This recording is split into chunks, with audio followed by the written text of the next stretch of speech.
रामचंद्रं शरणं प्रपद्ये। अब धर्म ध्वजा लहराई, जय श्री राम, जय श्री राम, श्री धर्म ध्वजा लहराई, जय श्री राम, जय श्री राम, अब धर्म ध्वजा लहराई, जय श्री राम, जय श्री राम, श्री धर्म ध्वजा लहराई।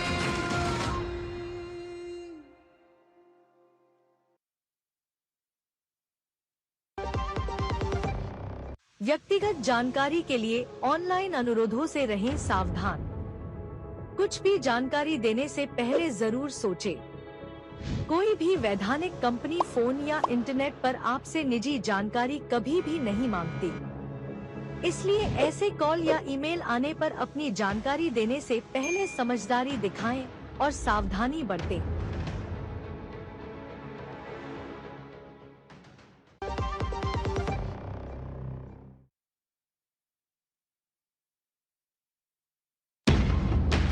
झूठ से भी खतरनाक होता है अधूरा सच, और वैसे ही खतरनाक होती है अधूरी खबर, क्योंकि हर खबर के साथ जुड़ा होता है उसका इतिहास, वर्तमान और भविष्य। देखिए हर बड़ी खबर जिसमें होगा तथ्य, तर्क और सबूत। देखिए पूरा सच प्रखर श्रीवास्तव के साथ सोमवार से शुक्रवार शाम 7:30 बजे सिर्फ डीडी न्यूज पर।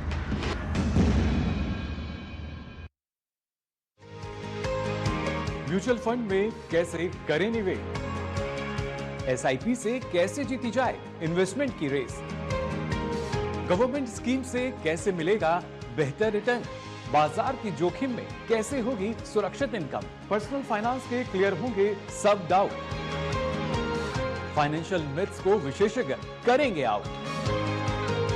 देखिए मनी मंत्र हर शनिवार सुबह 9:30 बजे सिर्फ डीडी न्यूज पर।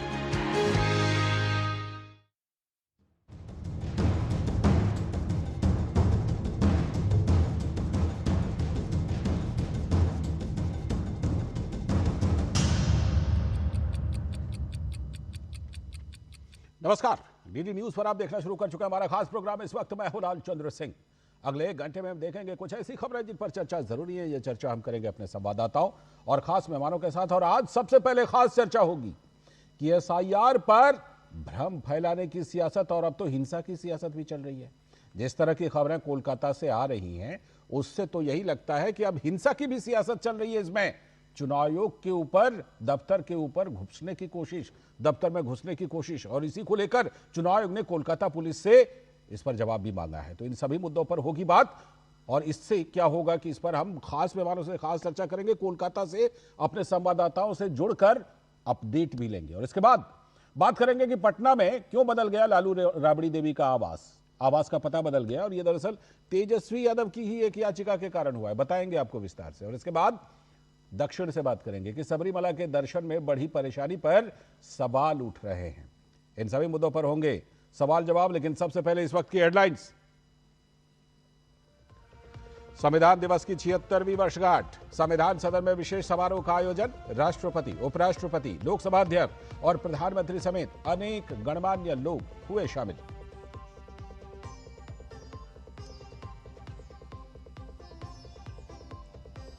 संविधान दिवस पर प्रधानमंत्री नरेंद्र मोदी ने देशवासियों के नाम लिखा पत्र। कहा, संविधान ने असंख्य नागरिकों को सपने देखने और उन सपनों को साकार करने की शक्ति प्रदान की।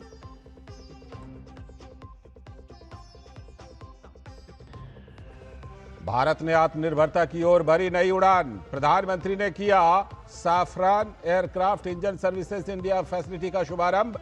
कहा, बड़े सपने देखते हुए भारत कर रहा है सर्वश्रेष्ठ प्रदर्शन।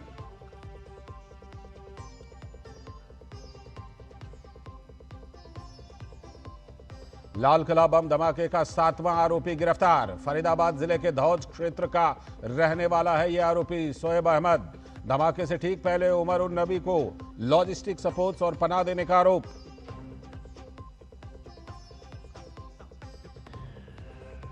और पटना में लालू यादव और राबड़ी देवी के आवास का बदल गया पता। दरअसल तेजस्वी यादव की ही एक याचिका पर पटना हाईकोर्ट ने पूर्व मुख्यमंत्रियों को आजीवन बंगला सुविधाएं देने के नियम को कर दिया था रद्द।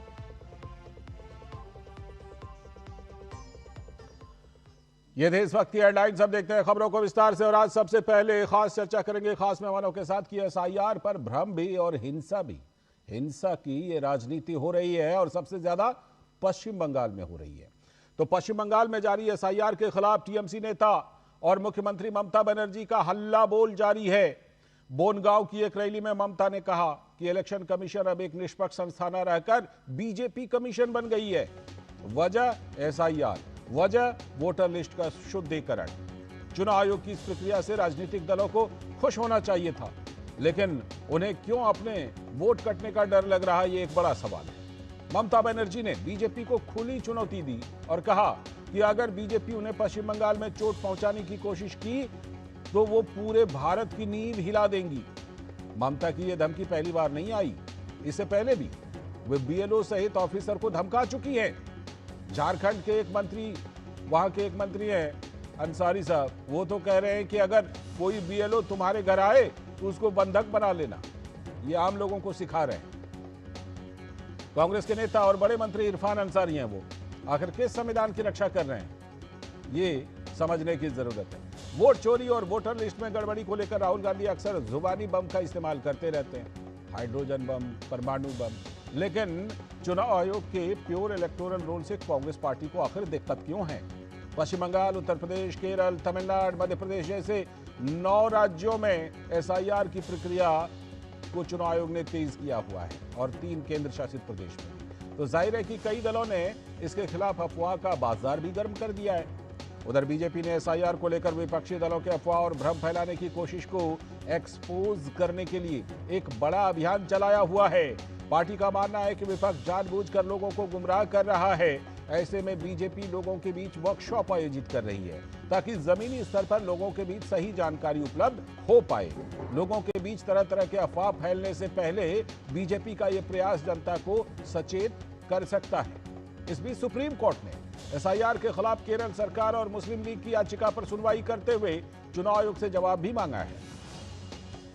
केरल सरकार कर्मचारियों की कमी का हवाला दे रही है, तो वहीं मुस्लिम लीग एसआईआर प्रक्रिया पूरी तरह से रोकने की मांग कर रही है। अब सवाल यह है कि बिहार एसआईआर पर सुप्रीम कोर्ट ने यह माना था कि मतदाता पुनरीक्षण यानी एसआईआर चुनाव आयोग की जिम्मेदारी है, संवैधानिक कर्तव्य है और एक संवैधानिक अधिकार को इस तरह से रोका नहीं जा सकता। बिहार एसआईआर ने वोटर शुद्धिकरण का एक बेहतरीन उदाहरण भी पेश किया है। तो सवाल यह है कि लगभग 8 करोड़ मतदाताओं के बीच बिहार में सिर्फ 2 महीने में एसआईआर की प्रक्रिया सफलतापूर्वक पूरी हुई। प्योर इलेक्टोरल रोल लोगों के सामने आया तो किसी ने वोट कटने की शिकायत तो नहीं की, 0 क्लेम रहा।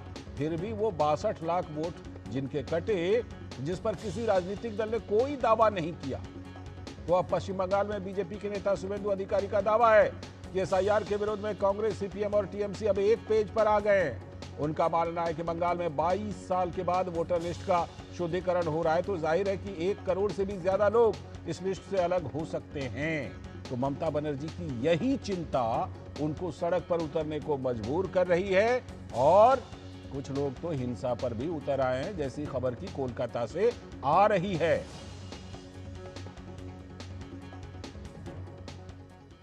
और लोगों को ऐसा करने के लिए बढ़ावा कैसे मिलता है? क्योंकि जब आला नेता ही ऐसा बयान दे। पश्चिम बंगाल सीएम ममता बनर्जी ने आक्रामक बयान दिया है। उन्होंने कहा कि अगर बंगाल को आघात पहुंचाया तो पूरे भारत को हिला दूंगी।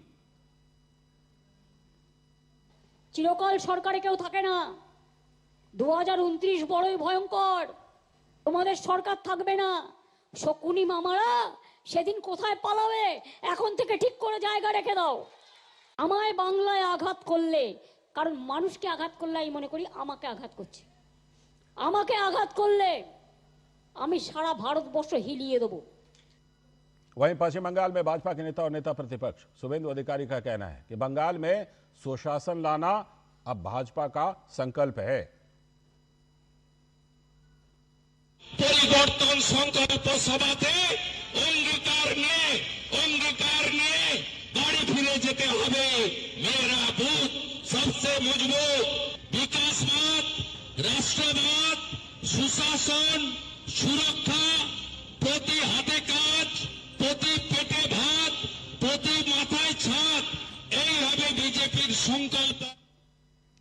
और बीजेपी के नेता अनुराग सिंह ठाकुर का कहना है कि इस बार के चुनाव में पश्चिम बंगाल की जनता ममता को बाहर कर देगी। बिहार जीता है और अब पश्चिम बंगाल की बारी है। मुझे लगता है जिनको बंगाल की जनता हिलाने के लिए तैयार बैठी है, बाहर करने के लिए तैयार बैठी है, और हार से पहले बौखलाहट ममता बनर्जी जी की साफ नज़र आती है। जिस राज्य में भ्रष्टाचार, हत्या का बोलबाला हो, घुसपैठियों को संरक्षण मिल रहा हो, चुनाव से पहले हार दिख रही हो, वो इस तरह की धमकी ही दे सकती हैं और हर बार बहाने ढूंढते हैं। बिहार के चुनाव से पहले भी राहुल गांधी जी SIR का बहाना लगा रहे थे, जबकि बिहार की जनता ने रिकॉर्ड और ऐतिहासिक बहुमत भारतीय जनता पार्टी NDA को दिया है। बिहार जीता है, अब बंगाल की बारी है। तो जाहिर सी बात है कि SIR पर अब सिर्फ अफवाह, भ्रम और धमकी नहीं है, बल्कि हिंसा पर भी लोग उतारू हो गए हैं। और ऐसी ही खबर कोलकाता से आ भी रही है। जुड़ रहे हमारे संवाददाता कोलकाता से सौरभ दत्ता हमारे साथ में हमारे सलाहकार संपादक विनोद मिश्र जी भी जुड़े हुए हैं और बाकी मेहमान भी इस पर जुड़ेंगे। इसी पर हम आज खास चर्चा भी करने वाले हैं। सौरभ, आप तक आवाज आ रही है क्या? फुल में कैसे चला गया? लगता है अभी सौरभ से हम कनेक्ट नहीं हो पाए हैं। सौरभ से हम संपर्क करेंगे और उनसे अपडेट लेंगे। फिलहाल हमारे साथ हमारे सलाहकार संपादक विनोद मिश्र जी जुड़े हुए हैं स्टूडियो में और आगे चलकर सौरभ से भी हम जुड़ेंगे। लेकिन विनोद जी, जरा पहले आपसे ये बताइए कि पहले अफवाह, फिर भ्रम, फिर धमकी और अब तो इस तरह की खबरें आ रही हैं कि अब हिंसा पर उतारू है, चुनाव आयोग के दफ्तर में घुस गए जबरन। इस तरह की खबरें आ रही है और इस पर चुनाव आयोग ने कोलकाता पुलिस से जवाब भी मांग लिया है कि आप क्या कर रहे थे, कैसे हुआ ये। जाहिर सी बात है कि पश्चिम बंगाल में आपको लगता है कि आने वाले दिनों में ये टकराहट और बढ़ने वाली है क्या? लाल जी, आज संविधान दिवस है जी, और पूरे देश में आप कहें तो देश सब 76वें संविधान दिवस मना रहा है। अब ये संविधान दिवस के सामने में आज देखिए कि प्राइम मिनिस्टर मोदी ने कितना एक भावुक पत्र पूरे देश के आवाम के नाम, जनता के नाम लिखा है। और जब पीएम मोदी ने कहा है कि मेरे जैसे लोग, जिस बैकग्राउंड से वो आए हैं, एक हम्बल बैकग्राउंड से आने वाले लोग अगर 11 साल से प्रधानमंत्री हैं, 13 साल मुख्यमंत्री हैं, तो ये संविधान की ही ताकत है। ये संविधान की ही ताकत है। जब आज हम देख रहे थे पार्लियामेंट से जो तस्वीरें आ रही थी कि नामदार कामदार सब एक साथ बैठे हुए थे, ये संविधान की ताकत है जी। और इस संविधान की ताकत में जो संवैधानिक दायित्व है, जो मर्यादा है और जो लोकतंत्र में हमें मौलिक अधिकार के साथ एक नागरिक कर्तव्य है, उसको अगर आप देखें तो ममता बनर्जी की इतनी परेशानी क्यों है? वो भारत की नींव हिला रही है। आज उनके कार्यकर्ता इलेक्शन कमीशन के ऑफिस घुस रहे हैं। ये शर्म होनी चाहिए एक संवैधानिक संस्था का। एक संवैधानिक संस्था दूसरे संवैधानिक संस्था, जैसे ममता बनर्जी एक संवैधानिक संस्था है, वैसे चुनाव आयोग भी, इलेक्शन कमीशन भी एक संवैधानिक संस्था है। और उसको आप डराने के लिए अपने कार्यकर्ताओं को उसके ऑफिस घुसा रहे हैं और फिर आप लोकतंत्र की बात करते हैं। और आपके इंडिया गठबंधन के लोग उसके बाद संविधान लहराएंगे कि हम संविधान की रक्षा करने आए हैं। ये शर्म की बात है। बिल्कुल। इसलिए चुनाव आयोग ने कलकत्ता पश्चिम बंगाल पुलिस को लिखा है और ये कड़ा संदेश भी है कि आपके जो दायित्व है, आपका जो कर्तव्य है, उसको आप कीजिए। संवैधानिक संस्था में और संविधान के तहत चुनाव आयोग का अधिकार है वोटर शुद्धिकरण जी। और वोटर शुद्धिकरण एक संवैधानिक जिम्मेदारी है चुनाव आयोग की। और ये जिम्मेदारी अगर चुनाव आयोग पूरा कर रहा है तो आप उसको धमका रहे हैं। उसके इलेक्शन कमीशन के स्टेट के मुख्य चुनाव अधिकारी के ऑफिस में टीएमसी कार्यकर्ता घुस रहे हैं। ये शर्मनाक है। लेकिन ये सब चीजें मुझे लगता है कि ममता बनर्जी ने जो प्रतिमान स्थापित किए हैं उसमें तो इन सब चीजों की आशंका पहले से थी। क्या हमारे संवाददाता सौरभ जुड़े हुए हैं क्या? सौरभ दत्ता कोलकाता से, क्योंकि कोलकाता में बड़ा बवाल हुआ है और कोलकाता सौरभ जुड़ गए। सौरभ, जरा बताइए कि क्या हुआ था चुनाव आयोग के दफ्तर में, और क्योंकि चुनाव आयोग ने अब कोलकाता पुलिस से इस पर सफाई मांगी है, क्या बताइए कैसे हुआ ये? तो क्या कोलकाता पुलिस ने कुछ जवाब दिया है क्या? लालचंद जी, आपको याद रहेगा कि सोमवार को हम इस वक्त में ही कवरेज कर रहे थे और वो दिखा रहे थे कि चुनाव आयोग के ऑफिस के बाहर गणेश कुमार का पुतला जलाया जा रहा था और उनके हाथ में इतनी मोटी मोटी चेन था, मानो जैसे जेल के कोई कैदी हो, उनके लिए मोटी मोटी चेन, इतनी मोटी मोटी चेन लेके पूरे 100 के तादाद में, हजारों के तादाद में लोग वहां पे इकट्ठे हुए थे। और जो बीएलओ है भी नहीं, वो साफ तरीके से हमारी डीडी न्यूज के कैमरे पे ही उन्होंने कहा है कि वो लोग बीएलओ नहीं है। तो फिर वो कौन है? वो तृणमूल के जो सरकारी जो कर्मचारी यूनियन है उनके सपोर्टर्स है। वो लोग वहां पे इकट्ठे होके चुनाव आयोग के बाहर जो बैरिकेड है उस बैरिकेड को हिला रहे हैं, अंदर जाने की कोशिश कर रहे हैं। और जो 7 लोग को चुनाव आयोग ने परमिशन दिया था कि आप आके बात कीजिए, वो 7 लोग वहां पे भीतर जाके हल्ला मचाते हैं, सीओ ऑफिस के बाहर बैठ जाते हैं और रात भर सीओ के ऑफिस के बाहर खुद नहीं बैठते। 11:30 बजे तक सीओ को भी उस ऑफिस में रहना पड़ा इन लोगों की वजह से। फिर अगले दिन भी उनका ये विक्षोभ जो है, जो विरोध जो है वो जारी रहा। सवाल एक था कि 7 आदमी थे, पुलिस तो 70 से भी ज्यादा थे, तो 7 आदमी को एक संविधानिक जो कॉन्स्टिट्यूशनल बॉडी है वहां पे जाके आप हल्ला मचा रहे हैं 7 आदमी, तो पुलिस वहां पे क्या कर रही थी? आपके पास इस समय इसी से जुड़ा हुआ एक ब्रेकिंग न्यूज आ गया है। सौरभ, आपके पास लौटता हूं। एक ब्रेकिंग न्यूज इसी से जुड़ा हुआ कि चुनाव आयोग ने कोलकाता पुलिस आयुक्त मनोज कुमार वर्मा को पत्र लिखा है इसी घटना के संदर्भ में जिसके बारे में हम बात कर रहे थे। दरअसल कोलकाता में सीईओ दफ्तर के बाहर बीएलओ के विरोध प्रदर्शन को लेकर यह पत्र लिखा गया है, जिसके बारे में अभी हमारे संवाददाता भी आपको जानकारी दे रहे थे। चुनाव आयोग ने पत्र में सीईओ कार्यालय की मौजूदा सुरक्षा व्यवस्था पर चिंता जताई है। जिस तरह से वहां पर कुछ लोग घुस गए थे, चुनाव आयोग ने घटना को गंभीर सुरक्षा चूक बताया और टीएमसी समर्थक ये बीएलओ हैं, ये आरोप है कि उनके चुनाव कार्यालय में घुसने पर सवाल उठाए हैं। गंभीर सुरक्षा चूक और इस तरह के प्रदर्शन ईसी के पदाधिकारियों और कर्मचारियों की सुरक्षा के लिए खतरा है, ये खास तौर पर लिखा गया है कोलकाता पुलिस आयुक्त को लिखे हुए पत्र में। और ये तमाम बातें कि चुनाव आयोग ने कोलकाता पुलिस से इस पर 48 घंटे के भीतर कार्रवाई की रिपोर्ट भी मांगी है। सिर्फ पत्र नहीं लिखा है, बल्कि यह भी कहा है कि 48 घंटे के अंदर यह जवाब दीजिए कि आपने इस पर क्या कार्रवाई की। जिन्होंने भी कानून व्यवस्था को तोड़कर चुनाव आयोग के दफ्तर में घुसने की कोशिश की, उसको लेकर आपने क्या कार्रवाई की है 48 घंटे के अंदर बताइए। अभी हमारे सलाहकार संपादक विनोद मिश्र जी बता भी रहे थे कि ममता बनर्जी अगर एक संवैधानिक संस्था है तो चुनाव आयोग उससे बड़ी संवैधानिक संस्था। ये देखिए, ये कुछ तस्वीरें आप अपने टेलीविजन स्क्रीन पर देख रहे हैं। ये वही लोग हैं जो अंदर में घुस करके हंगामा कर रहे हैं। यही वो घटना है, इसकी कुछ तस्वीरें आप अपने टेलीविजन स्क्रीन पर देख रहे हैं कि किस तरह से।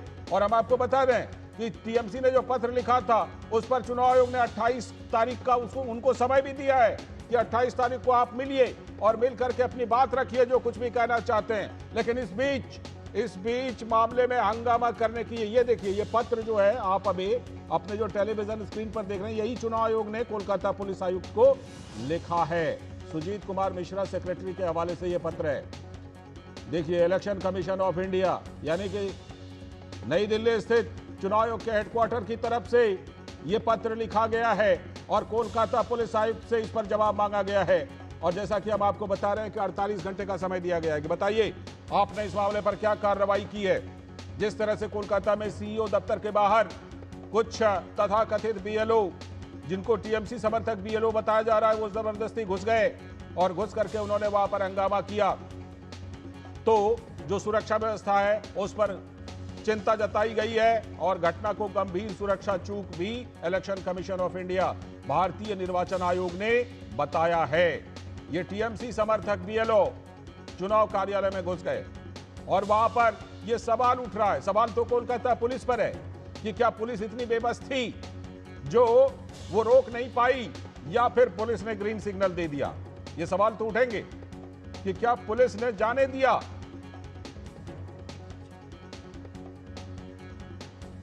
टीएमसी के समर्थक हमारे साथ भास्कर सिन्हा रॉय जी जुड़ गए हैं।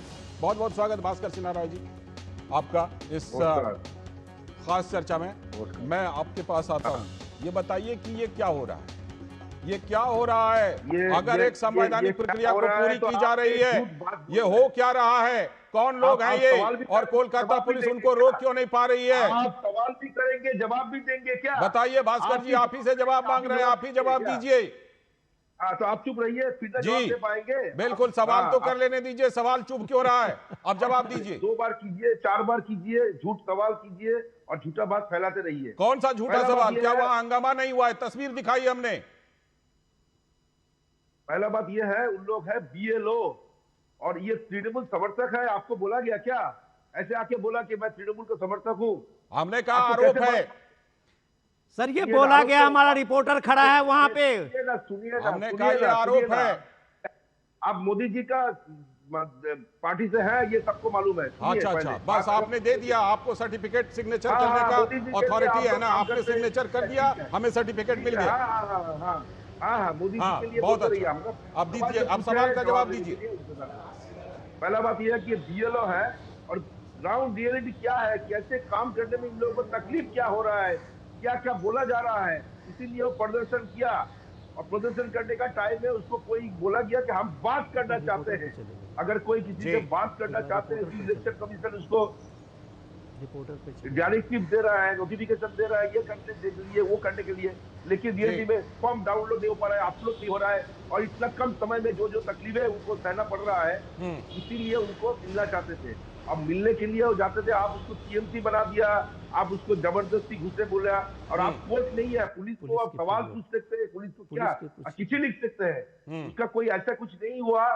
पूरे देश में, सिर्फ बंगाल में ये SIR को लेके बहुत सारे लोगों में, हर राज्य में ये तकलीफें होते जा रहा है, और सवाल पूछना कोई गुनाह नहीं है। इलेक्शन कमीशन को सवाल पूछने का अधिकार BLO लोगों का है कि नहीं है, ये पहले बताइए। संविधान दिवस पालन कर रहे हैं, आप बोल रहे हैं कि संविधानिक, असंविधानिक है क्या? BLO लोगों को जो सवाल पूछा जा रहा है, ये सवाल पूछना असंविधानिक है। मैं आता हूं आप ही के जवाब से कुछ सवाल आपसे पूछूंगा, लेकिन पहले जरा सौरभ दत्ता, ये जो बता रहे हैं TMC के समर्थक कि देखिए वो तो सिर्फ सवाल पूछने के लिए गए थे और तो उन्होंने कुछ किया नहीं है, ये बताइए, अगर इतनी सी बात है तो election commission of India, Bharat निर्वाचन आयोग को, कोलकाता पुलिस को ये पत्र क्यों लिखना पड़ा, और क्यों 48 घंटे के अंदर कार्रवाई की रिपोर्ट मांग रही है भारतीय निर्वाचन आयोग? बताइए। लाल जी, देखिए, ये पूरी घटना का 2 दिख है। पहले तो भास्कर जी बोल रहे थे कि उनको कैसे पता चला कि ये सब TMC समर्थक थे। इन हर आदमी से हम लोगों ने बात किया है, DD न्यूज ने बात किया है, हमारे पास ऑन रिकॉर्ड है, चाहे तो भास्कर जी को मैं वो भेज सकता हूँ, वो सारे क्लिपे, जिसमें इन्होंने कहा है कि हाँ, हम BLO नहीं है, तो आप क्यों हैं यहाँ पे? तो उनका जवाब है, हम लोग इनके समर्थन में आए हैं। तो आप लोग है कौन, क्या आइडेंटिटी है? तो कोई कह रहा है कि मैं आदमी जो अंदर गया है, आप भास्कर जी सुन लीजिए, उसका हमारा रिपोर्टर का सुन लीजिए, तब आप बेहतर बना पाएंगे। आप पहले सुन लीजिए, उस पर भी स्पेसिफिक पूछ लेता हूं, जो लोग अंदर गए थे। माइदुल इस्लाम कौन है? जो अंदर गए थे वो कौन थे? डायमंड हार्बर के टीचर्स, TMC के जो टीचर्स ऑर्गेनाइजेशन है डायमंड हार्बर में, जो अभिषेक बनर्जी का कॉन्स्टिट्यूएंसी है, उस ऑर्गेनाइजेशन का नेता है माइदुल इस्लाम। वो नेता है माइदुल इस्लाम। माइदुल इस्लाम नाम लेकर बता रहे हैं हमारे संवाददाता, कौन है? नाम लेकर बता रहे हैं, नाम लेकर बता रहे हैं भास्कर जी। सौरभ जी, ये अरे मणिशंकर कौन है? माइदुल इस्लाम कौन है? जो चुनाव आयोग के CEO ऑफिस के बाहर बैठे हुए हैं, माइदुल इस्लाम कौन है? आप नहीं जानते? डायमंड हार्बर अभिषेक बनर्जी का कॉन्स्टिट्यूएंसी है, उसका टीचर्स ऑर्गेनाइजेशन का लीडर है TMC का माइदुल इस्लाम। उनका तो खुद की जबानी में उन्होंने कहा है कि मैं TMC का टीचर्स ऑर्गेनाइजेशन का नेता हूँ, माइदुल इस्लाम। वो तो नाम ले रहे हैं। अरे वो BLO है, नहीं है वो BLO नहीं है BLO। माइदुल इस्लाम ने खुद कहा है कि मैं BLO नहीं हूँ। बाकी जो यहाँ पे बैठे हैं उनका उसके कैमरे पर ऑन रिकॉर्ड है जो सौरभ दत्ता कह रहे हैं। सौरभ दत्ता हवा में कुछ बातें नहीं कर रहे हैं, हमारे संवाददाता जो कुछ रिकॉर्ड में है सौरभ वही बता रहे हैं। इस हर बात का वीडियो एविडेंस भास्कर जी मैं आपको भेज सकता हूँ। ये सारे मोबाइल क्लिप जो BLOs वहाँ पे आप कह रहे हैं बैठे हुए थे, आप सुन लीजिए, आप पहले सुन लीजिए, पहले मुझे सुन लीजिए, मैं आपकी बात सुनूंगा, पहले मेरा बात सुन लीजिए। हाँ, पूरी आपका बात सुनेंगे, पहले मेरी बात सुन लीजिए, प्लीज प्लीज एक सेकेंड। जी बोलिए। जो 7 लोग वहां पे बैठे थे उनमें से जो मैदुल इस्लाम है, इन्होंने खुद कहा है कि मैं टीएमसी के टीचर्स ऑर्गेनाइजेशन डायमंड हार्बर का जो है उस जिला का नेता हूं। बाकी जो बैठे हैं इसमें भी उन्होंने कहा है कि इसमें कौन कौन बीएलओ है और कौन कौन बीएलओ नहीं है। उसमें 7 लोगों में से 3 या 4 बीएलओ थे, बाकी नहीं थे। और ये जो वीडियो में बोल रहा हूं ना आपको, ये हमने नहीं उठाया है, आपके मैदुल इस्लाम ने हमको भेजा है वहां से, क्योंकि हमें इजाजत नहीं दिया था कलकत्ता पुलिस ने अंदर जाने के लिए। लेकिन आपके 7 लोग जो कॉन्स्टिट्यूशनल बॉडी में जाके अंदर में जाके हल्ला मचा रहे थे, उनको जाने दिया। ठीक है, मैं लौटता हूं हमारे साथ बीजेपी के प्रवक्ता डॉक्टर कौशल कांत मिश्रा जी जुड़ गए। जवाब नहीं सुने आपने। अच्छा दीजिए जवाब, फिर कौशल जी के पास जाएंगे। पहले आप ही भास्कर जी पहले आप जवाब। अच्छा, कोई बीएलओ बने उसके बाद वो टीएमसी का समर्थक है, बीजेपी का समर्थक है, कांग्रेस का समर्थक है, ये उसका परिचय नहीं है। एक भी बीएलओ अगर वहां पर पहुंचे, उसको बात करने का कोशिश करे तो उसको बात नहीं कर दिया जाएगा, यह असंवैधानिक है क्या? अच्छा, जहां पर वह लोग है, एक भी अगर बीएलओ वहां पर रहे, अगर उनके मन के मुताबिक बात करने नहीं दिया जाएगा तो वो कर देंगे हंगामा। तो आप ये कह रहे हैं, वही उसका परिचय है क्या? ये कह रहे हैं आप? अगर जंगल राज है क्या? बीजेपी का है, किसका है, इसका कोई परिचय हो क्या?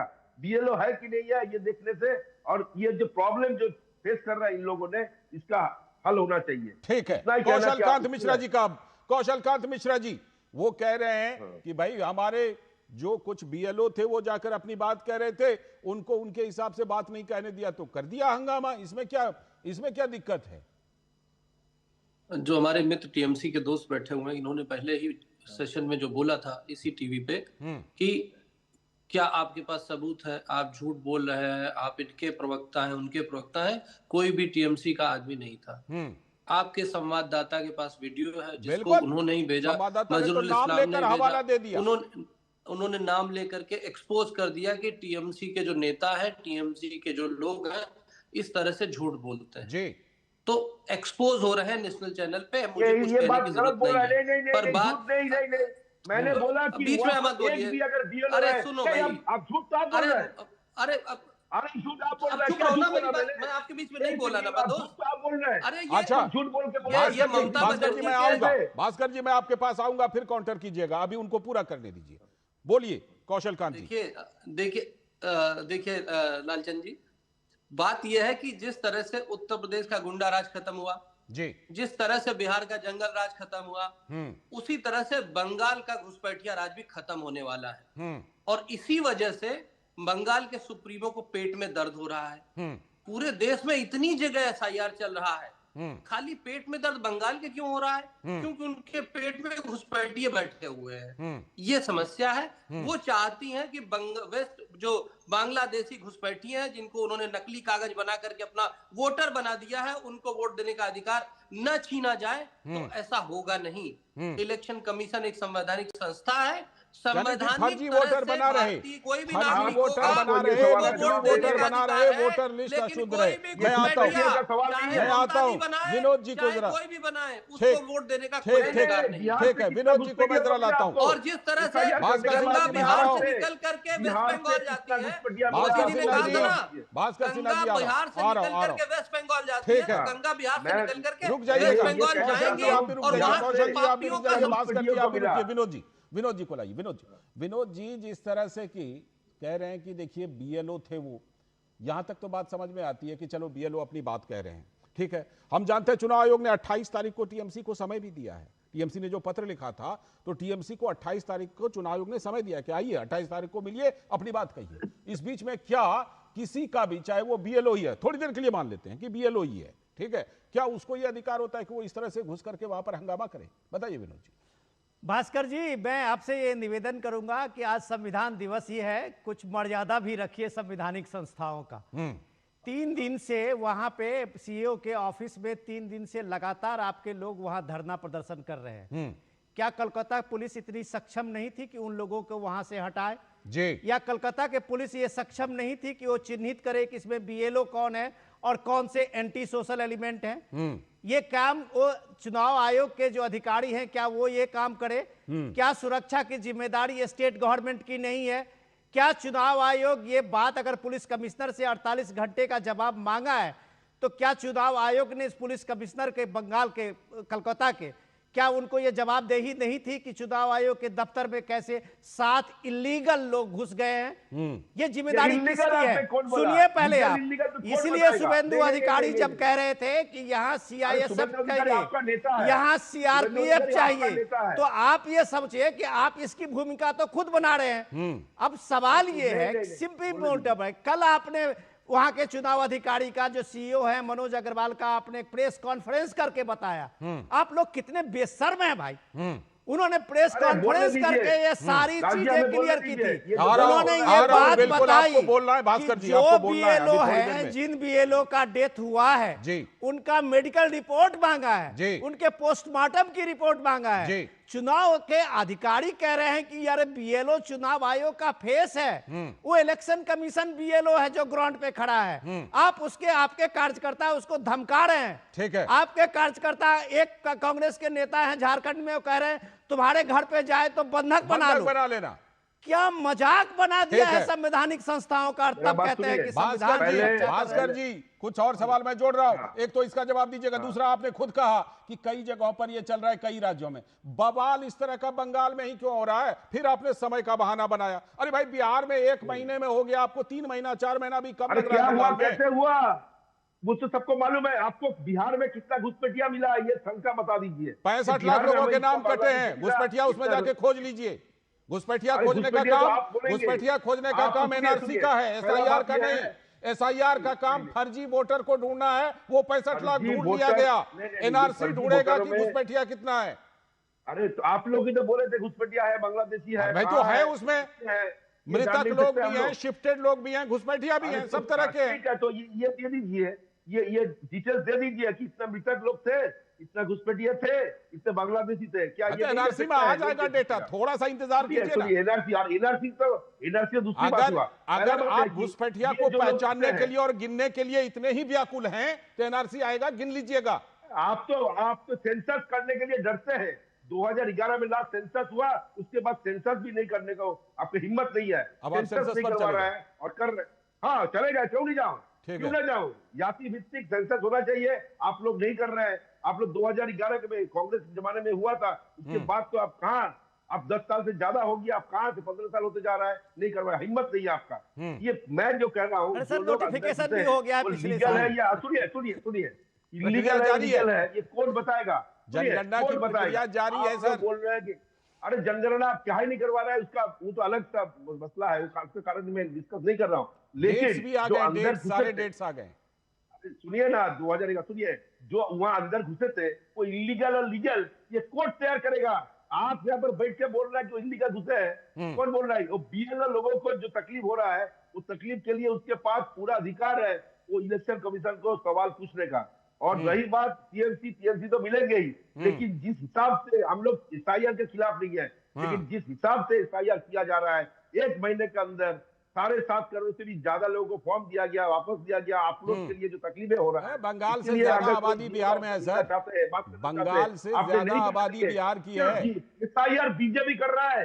एसआईआर क्या बीजेपी कर रहा है? क्या बीजेपी का मतलब पार्टी का अलायंस हो गया क्या इलेक्शन कमीशन? एनडीए के साथ जुड़ गया क्या इलेक्शन कमीशन? तो आप लोग कुछ भी बोलिए, भले उसके पीछे तर्क होना। कौशल कांत मिश्रा जी का जवाब, कौशल कांत मिश्रा जी जवाब दीजिए। भास्कर जी, इलेक्शन कमीशन का तो इलेक्शन कमीशन संवैधानिक संस्था है, देश का हर नागरिक उसका पार्ट होता है, सारी पॉलिटिकल पार्टियां उसका पार्ट होनी चाहिए। पर उन पॉलिटिकल पार्टियों को ज्यादा दर्द हो रहा है जिनको पेट में दर्द हो रहा है घुसपैठिया आइडेंटिफाई होने से। अगर आपको घुसपैठियों से इतनी समस्या है, आप चाहते हैं ना, भास्कर जी बताइएगा, भास्कर जी सिर्फ ये बता दीजिए, क्या आप चाहते हैं कि बिहार के इलेक्शन में भारतीय वोट दे या कोई और वोट दे? अगर आप चाहते हैं कि केवल भारतीय वोट, इसका जवाब देंगे। आऊंगा, दे दीजिए, पहले दे दीजिए, फिर मैं पूछ लेता हूँ। दे दीजिए, उन्होंने समय दिया, आप दीजिए। हम भी चाहते हैं कि वोटर लिस्ट पूरा ठीक ठाक बने, क्लीन बने। ये निरंतर प्रक्रिया है। हर साल में 2 बार इलेक्शन कमीशन वोटर लिस्ट को पब्लिश करते हैं। तो ये अभी वाले का समर्थन कीजिए ना, बाद में 2 बार या 3 बार करवा लीजिएगा। मतलब आप ये कह रहे हैं कि एसआईआर होना चाहिए ना? हाँ, वही मैं कह रहा हूं। आप चाहते हैं एसआईआर होना चाहिए, तो फिर अगर एसआईआर हो रहा है, अरे एसआईआर बोल के चीज है, एसआईआर बोल के कोई चीज है नहीं। भास्कर साहब सुनो तो, जब आप भी चाहते हैं और हम भी चाहते हैं कि केवल भास्कर जी, मैं आपको पूरा टाइम दे रहा हूं भाई, आप ज्यादा बोलो, आपने प्रदेश की बात है। मैं सिर्फ ये पूछ रहा हूं कि अगर एसआईआर में सच्चे वोटर आइडेंटिफाई होते हैं, वो आप भी चाहते हैं, वो हम भी चाहते हैं, घुसपैठियों को आप भी आइडेंटिफाई करना चाहते हैं और हम भी आइडेंटिफाई करना चाहते हैं, तो क्यों नहीं ममता बनर्जी को सलाह देते कि वो एनआरसी लागू कर दे वेस्ट बंगाल में, जिससे सारे घुसपैठी आइडेंटिफाई हो जाए? ये रोकेंगे आप? अभी तक लागू ये आप रोकेंगे? ये आप रोकेंगे? असम में हुआ था ना? एक सवाल मैं आपसे पूछना चाहता हूं, एक सवाल। हाँ, पूछिए, सवाल पूछिए। अच्छा, ये नंबर बताइए, ये चालू किया आपने, कितने लोग ये के यूटिलाइज करके नागरिक बने, ये संख्या बता। डेटा तो मिल जाएगा, कितना दिन हो गया? डेटा मिल जाएगा, अब से आज तक विभाग है, ये को इस्तेमाल करके कितने लोग नागरिक बने, ये जवाब दीजिए। सर, इस समय मुझे ये आंकड़ा नहीं पता, मैं बता तो रहा हूँ ना, मैं तो ईमानदारी से आंसर दे रहा हूँ ना भाई। मैं कोई यूपीएससी की तैयारी तो कर नहीं रहा हूं। मैंने भी वही कहा कि जो संबंधित विभाग है वहां से डेटा मिल जाएगा कि अभी तक कितने को सीए के तहत नागरिकता दी गई है, कितने लोगों का एप्लीकेशन पेंडिंग है और कितने लोग इसके पात्र हैं, सब कुछ मिल जाएगा। सर, सौरभ के पास एक बार जाना चाहूंगा। सौरभ, क्या इसके बाद अब कोलकाता पुलिस को 48 घंटे के अंदर अंदर जवाब देना पड़ेगा जो इलेक्शन कमीशन ने पूछा है?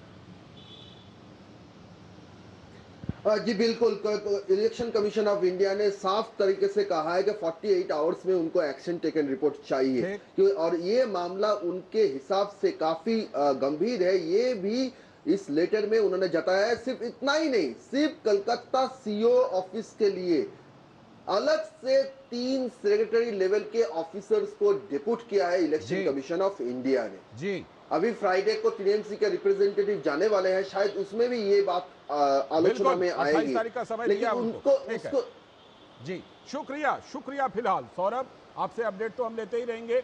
आप कुछ कहना चाह रहे हैं जाते जाते? कौशल कांत जी, जल्दी से कह दीजिए। इन्होंने मेरे से सवाल पूछा, तो जो वेबसाइट पे आंकड़ा अवेलेबल है कि हजारों एप्लीकेशन पेंडिंग है, जिसमें से 350 मैंने कहा आपको मिल जाएगा। शुक्रिया सौरभ, शुक्रिया भास्कर जी, शुक्रिया कौशल कांत जी, शुक्रिया विनोद जी, आपका भी बहुत बहुत शुक्रिया। अभी वक्त है ब्रेक का। ब्रेक के बाद बात करेंगे पटना में कुछ बवाल हो रहा है। बवाल क्या है कि लालू राबड़ी के आवास का पता बदल गया। ये पता बदला क्यों है, इसके लिए भी तेजस्वी यादव ही जिम्मेदार है, लेकिन बवाल कर रहे हैं आरजेडी वाले। क्यों, ये पूरा मामला क्या है, बताएंगे ब्रेक के बाद। LIC युवा प्रोफेशनल्स के लिए लाए हैं नवजीवन श्री। करें नियमित प्रीमियम का भुगतान, जीवन बीमा का आनंद लें, प्राप्त करें प्रीमियम के प्रतिशत पर गारंटीकृत एडिशंस, अपने वित्तीय लक्ष्यों के अनुरूप मैच्योरिटी पर गारंटीकृत धनराशि पाएं। मौजूदा पॉलिसी धारकों के लिए आकर्षक अतिरिक्त लाभ आज ही खरीदें। मेरी पसंद, मेरी पसंद, मेरी पसंद, मेरी पसंद, हमारी पसंद, हम सबकी पसंद। मजबूत देश का मजबूत सरिया हो गया स्टील। स्वागत है ब्रेक के बाद। आप देख रहे हैं डीडी न्यूज पर। इस वक्त जैसा ब्रेक पर जाने से पहले बताया था कि अब खबर पटना से है, और वो खबर क्या है कि लालू राबड़ी का आवास का पता बदल गया है। लेकिन ये बदला क्यों है, इसलिए उसकी पूरी बात आपको बताएंगे कि बिहार की राजधानी पटना में लालू प्रसाद यादव और राबड़ी देवी के आवास का अब बदल गया पता। पूर्व मुख्यमंत्री के रूप में यह आवास मिला था, लेकिन अदालत हाईकोर्ट के आदेश के बाद नया घर यह मिला है। क्या है ये? लालू राबड़ी आवास का पता बदलने पर आरजेडी बवाल कर रही है। अब लालू परिवार को खाली करना होगा 10 सर्कुलर वाला राबड़ी आवास। नीतीश सरकार ने भेजा नोटिस कि 10 सर्कुलर रोड का राबड़ी आवास खाली करने का आदेश दिया है, और ये नया जो आवास होगा वो आप टेलीविजन स्क्रीन पर देख ही रहे हैं। बिहार विधान परिषद की नेता के नाते राबड़ी देवी के नाम पर पहले 10 सर्कुलर रोड अलॉट था। अब सरकार के द्वारा उनको दूसरा आवास दिया गया है। राबड़ी देवी को अब हार्डिंग रोड स्थित केंद्रीय पूर्व आवास संख्या 39, जिसकी तस्वीर आप देख रहे थे, उसमें शिफ्ट होना पड़ेगा। तेजस्वी यादव की ओर से ही एक याचिका दायर की गई थी 2017 में। और वही कारण है जिसकी वजह से ये बंगला खाली करना पड़ेगा। हम बताते हैं आपको क्या थी याचिका। तेजस्वी ने डिप्टी सीएम पद से हटने के बाद आवास ना छोड़ने पर पटना हाईकोर्ट में एक याचिका दायर की थी।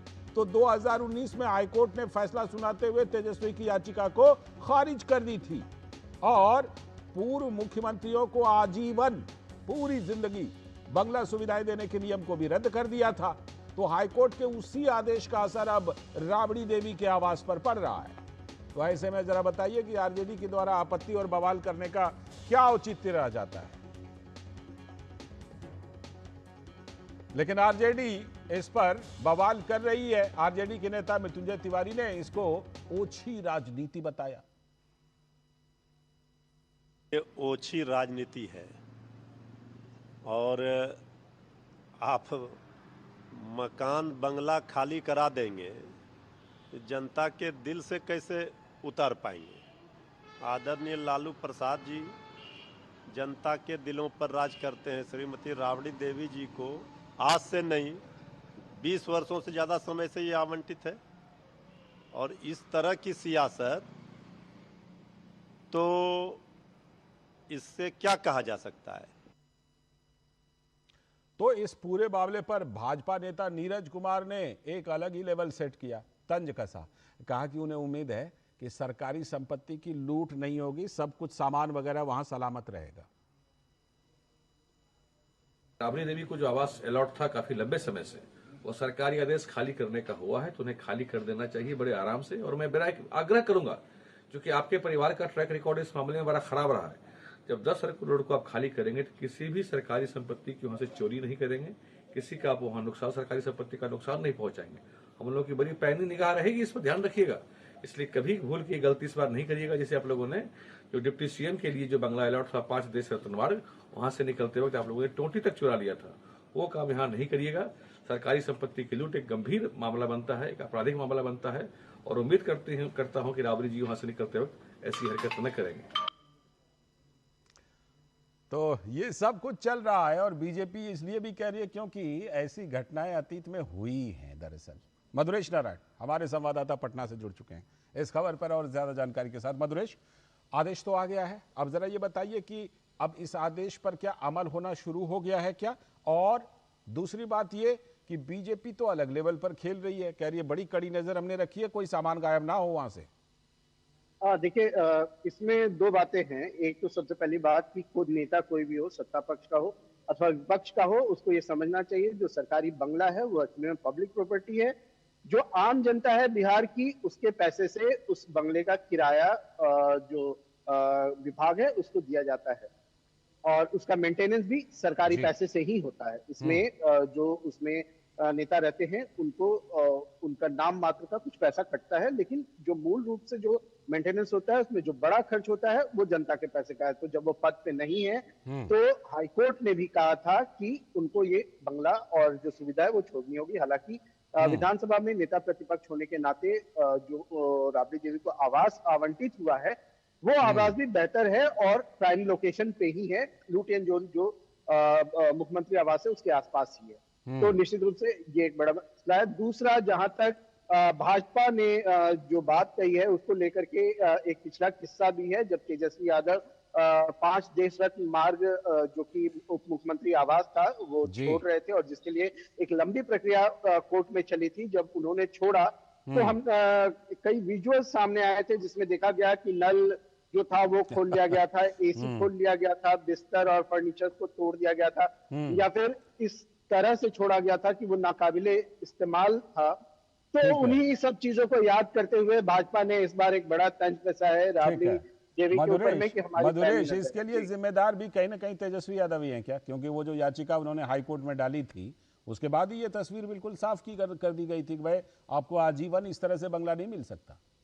हाँ बिल्कुल, देखिए 2010 में नीतीश सरकार ने एक विधेयक लाया था जिसमें पहले जो उप मुख्यमंत्री होते थे उनको आजीवन बंगला वगैरह मिलता था, लेकिन 2010 में नीतीश सरकार ने एक नियम बनाया था जिसके तहत उप मुख्यमंत्रियों को भी आजीवन बंगला वगैरह मिलता था। इसको लेकर के तेजस्वी यादव ने जब उनको 5 देश रत्न मार्ग खाली करने के लिए कहा गया तो हाईकोर्ट पहुंचे और वही जब वो हारे और वही फसाद की जड़ है कि आज राबड़ी देवी को भी सर्कुलर रोड जो है वो 10 सर्कुलर रोड वो खाली करना पड़ रहा है। तो कहीं ना कहीं मूल में अगर हम जाएंगे तो इस पूरी समस्या का जो जड़ है वो तेजस्वी यादव ही, और ये सिर्फ राबड़ी देवी के साथ नहीं हुआ, जगन्नाथ मिश्र का भी जो सरकारी आवास आवंटित हुआ था वो भी नीतीश मिश्रा को खाली करना पड़ा था। इसके बाद जीतन राम मांझी के नाम से जो आवास आवंटित था वो भी खाली करना पड़ा। तो ऐसा नहीं है कि किसी तरह का बाइसनेस किया जा रहा है, ये एक संवैधानिक प्रक्रिया की तरह राबड़ी देवी का जो आवास है वो वापस लिया जाए। मधुरेश, क्या लालू जी राबड़ी जी को आवास बदलने के लिए, नए ठिकाने पर जाने के लिए कोई समय सीमा भी दी गई है क्या सरकार के द्वारा? नहीं, अभी तो ऐसा तो कोई अभी जानकारी नहीं है कि कोई समय सीमा इस प्रकार की नहीं दी गई है। हालांकि जो राजद के सूत्रों से जानकारी मिली है, बताया जा रहा है कि इसमें दो संभावनाएं हैं। एक तो राबड़ी देवी एक बार फिर से हाईकोर्ट का रुख कर सकती है। अच्छा। दूसरा, जल्द ही शिफ्टिंग का काम भी शुरू हो सकता है, लेकिन शिफ्टिंग वाला जो बात है वो अभी संभव होता नहीं दिख रहा है। ज्यादा संभावना है कि राबड़ी देवी अच्छा इसको चुनौती दे सकते हैं, है ना? शुक्रिया। आगे बात करेंगे इस पर अगर चुनौती देती हैं तो। फिलहाल बहुत बहुत शुक्रिया मधुरेश आपका जुड़ने के लिए और खबर पर चर्चा करने के लिए। वक्त आ गया एक ब्रेक का। ब्रेक के बाद जब लौटेंगे तो बात करेंगे कि सबरीमला मंदिर में दर्शन में बड़ी परेशानी पर क्या सवाल उठ रहे हैं। कौन है जो जोड़े देश को? विकसित भारत का विकसित वायर। जब धरती चीर कर निकलता है लोहे का पत्थर और मिलता है मोंगिया के जोश से, फिर तपता है, पिघलता है और बनता है फौलाद। अब होता है सरिया सारी खूबियों के साथ। मोंगिया स्टील, मजबूत देश का मजबूत सरिया। स्वागत है ब्रेक के बाद। आप देख रहे हैं इस वक्त आप बात करेंगे कि सबरीमला मंदिर के दर्शन में क्या परेशानी हुई है और क्या कुछ उससे सवाल उठ रहे हैं। भारत को अक्सर लोग देवभूमि भी कहते हैं, पूरी दुनिया में देवभूमि के तौर पर पहचान है। और कुछ मंदिरों में, जो बड़े बड़े मंदिर हैं, उनमें केरल की सबरीमला मंदिर भी है, जहां हर साल दुनिया भर से लाखों लोग पहुंचते हैं। लेकिन हर बार प्रशासन की अव्यवस्था पर, खराब व्यवस्था पर सवाल भी उठता है। भारी इंतजाम के बावजूद इस साल शुरू हुए दर्शन के पहले दिन से ही लोगों को भारी भीड़ का सामना करना पड़ रहा है। छोटे छोटे बच्चों के साथ घंटों लोग भगवान अयप्पा के दरबार में जाने के लिए प्रतीक्षा करते हैं। केरल सरकार का दावा है कि तीर्थयात्रियों के लिए पर्याप्त मेडिकल सुविधा दी गई है, लेकिन पिछले एक हफ्ते में हार्ट अटैक से 8 श्रद्धालुओं की मौत हो चुकी है। तो इंतजाम पर सवाल तो बनता है। पिछले वर्षों में हार्ट अटैक की घटना लगातार जारी है, तो कई हिंदू संगठनों ने श्रद्धालुओं की मौत पर सवाल उठाए हैं। केरल सरकार के नियंत्रण वाला देवासम बोर्ड की यह प्रशासनिक जिम्मेदारी है, लेकिन कई बार कोर्ट को भीड़ नियंत्रण के लिए दखल भी देना पड़ा है, कई बार दिया है। भगदड़ रोकने की बनी व्यवस्था हर दिन भगदड़ जैसी हालात पैदा कर रही है। देवासम बोर्ड हर साल 20 से 25 मौतों पर स्वास्थ्य का हवाला दे देता है, लेकिन सवाल तो ये जरूर पूछा जाएगा कि जो भक्त सालों भर दर्शन का इंतजार करते हैं, कठिन दिनचर्या से गुजरते हैं, इसकी चिंता किए बगैर मंदिर की परंपरा पर सवाल उठाते हैं और कोर्ट का दरवाजा खटखटाते हैं। केरल सरकार भक्तों के दान और यात्रा से हुई आमदनी को अपने कब्जे में रखती है, फिर द्वारपालक की मूर्तियों से गायब हुए सोने की जिम्मेदारी सरकार क्यों नहीं लेती? ये बीजेपी का सवाल है दरअसल। हालांकि केरल सरकार ने एसआईटी बनाकर सोने की चोरी का पता लगा लिया है, लेकिन एक सवाल तो जरूर बनता है कि अगर भगवान अयप्पा में जिनकी श्रद्धा नहीं है, वो भगवान के मंदिर के प्रबंधन का दावा कैसे कर सकते हैं और उस बोर्ड में कैसे शामिल है?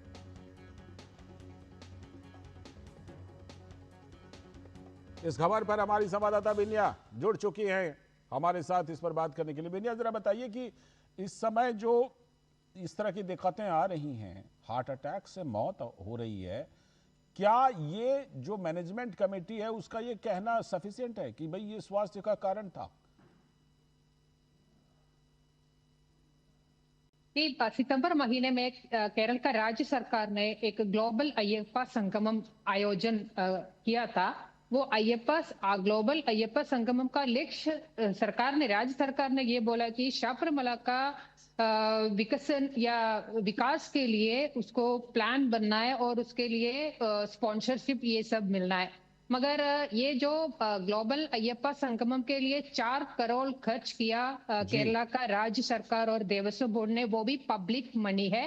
ये केरल का उच्च न्यायालय ने गंभीर निर्देश दिया था कि पब्लिक मनी ये ग्लोबल अय्यप्पा संगमम के लिए उपयोग नहीं करना है, मगर वो ही उपयोग करके इसने ये ग्लोबल अय्यप्पा संगमम का आयोजन कर दिया, मगर उसका कोई लाभ शबरीमला में हुआ नहीं। आप को जो विजुअल में भी आप देख सकते हैं, क्योंकि लाखों डिवोटीज एक दर्शन के लिए, लॉर्ड अय्यप्पा का एक दर्शन के लिए आया है, मगर उनको कोई व्यवस्था उधर नहीं था। हर साल मलयालम महीना, वृश्चिक महीने का पहला दिन ये शबरीमला का सीजन शुरू हो जाता है। इस बार भी ये जो पहला दिन लाखों डिवोटीज आया है, वो पूरा राज्य के अंदर से कई केरल से, तमिलनाडु से, कर्नाटका से, बहुत सारे राज्यों से डिवोटीज आए, मगर उनको कोई व्यवस्था नहीं थे ये लोगों को दर्शन के लिए। यहीं से ये क्वेश्चन उठता है कि देखिए कितनी भारी आमदनी होती है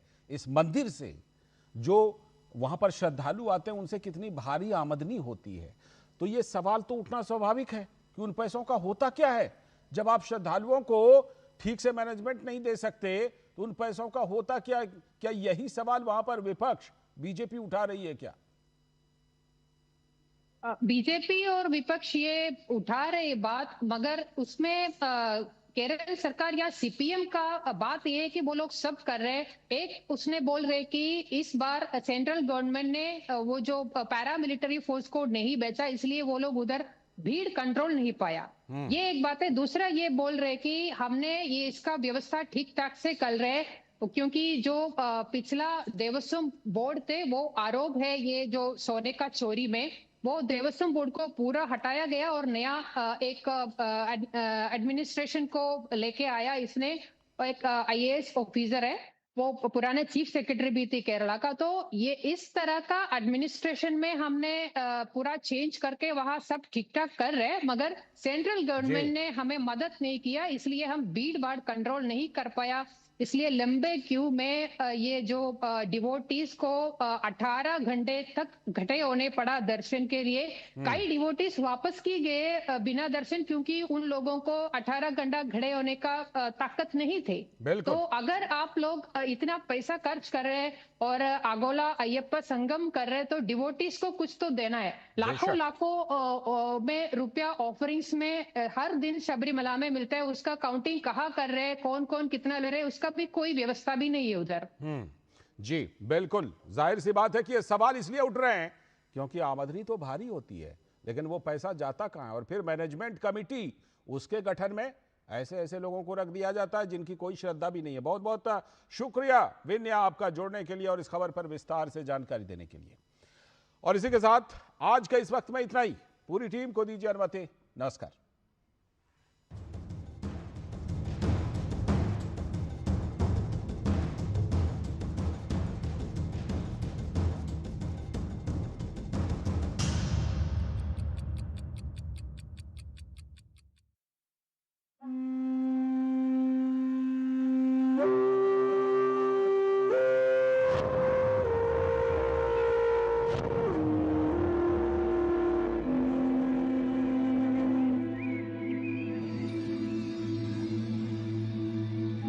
श्री राम के आराध्य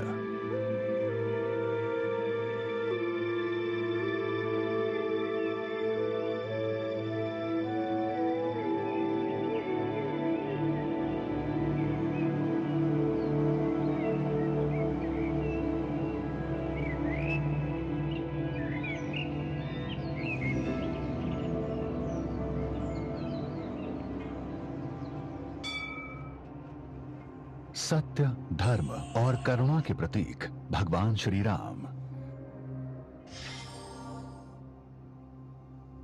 स्वयं पूर्ण ब्रह्म होकर भी हर महत्वपूर्ण कार्य से पहले उन्होंने पूजा अर्चना की। शास्त्रों के अनुसार प्रभु राम और भगवान शंकर का प्रेम और परस्परता सर्वविदित है। हरि और महादेव दो रूप, एक ही परम सत्य। लंका प्रस्थान से पहले श्री राम ने समुद्र तट पर शिवलिंग स्थापित किया। माता सीता की रक्षा और धर्म की रक्षा हेतु भगवान शिव का आशीर्वाद मांगा। आज वही पवित्र स्थान रामेश्वरम कहलाता है, राम के ईश्वर। हे महादेव, धर्म की रक्षा का मेरा संकल्प आपका आशीर्वाद पाए बिना पूर्ण नहीं हो सकता। मेरी शक्ति आपका प्रसाद है, मेरी शक्ति आपका प्रसाद है, मेरी शक्ति आपका प्रसाद है।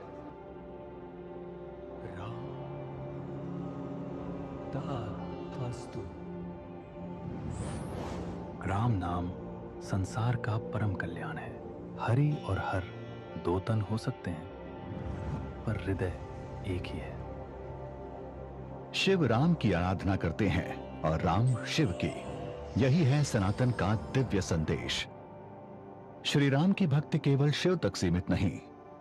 रघुकुल की कुल देवी माता बड़ी देवकाली, जिनके चरणों में शिशु राम को कौशल्या ने प्रथम वंदन कराया था।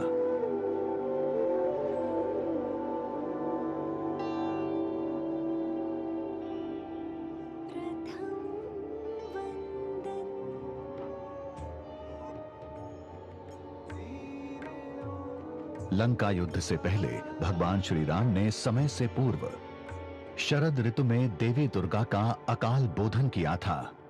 कृतिवासी रामायण के अनुसार इस पूजा से मातृशक्ति ने उन्हें अनंत विजय का वर